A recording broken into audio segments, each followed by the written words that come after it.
President Donald Trump and Ukraine President Zelensky met in the Oval Office today, and things did not go as planned. You're right now not in a very good position.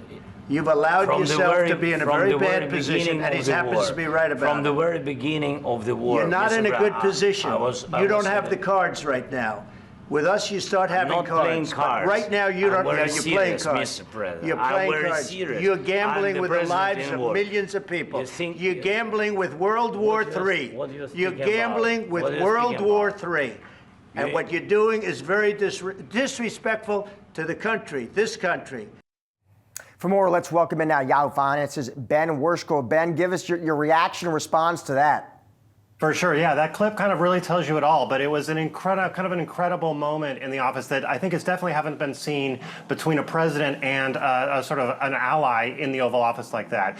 What's also interesting about it is that clip came at the end of a 50-minute event that was friendly, largely, for 40 minutes. It was the last 10 minutes where things really went off the rails there, and it turned acrimonious after both Trump and Vice President J.D. Vance called Zelensky disrespectful and not kind of thankful enough for U.S. aid over the years. At another point during the back and forth, there was a line that Trump said, it's going to be very hard to do business like this. And I think that points to kind of the economic bottom line here, which is that this whole event, this whole visit today was to sign an economic deal that is now on the ice, for a time being. This was about rare earth minerals. It was kind of an agreement between them that would establish a fund that Ukraine would pay into to try to kind of tighten economic ties between the U.S. and Ukraine as part of the larger hope for peace negotiations. It's all on ice right now. That Zelensky left the White House soon after that. The deal has not been signed, I'm told, and it's very unclear what's going to happen to that. One of Ukraine's closest allies in the Republican Party, Lindsey Graham, was immediately out saying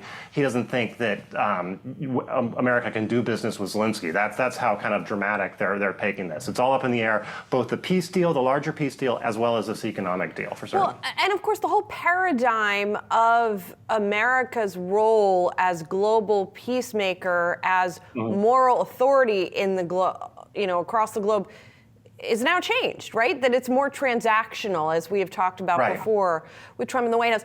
Ben, can you talk to us a little bit more about that turning point? Because for those of us who weren't watching the whole press conference, and as you said, there was 40 minutes of, friendliness there.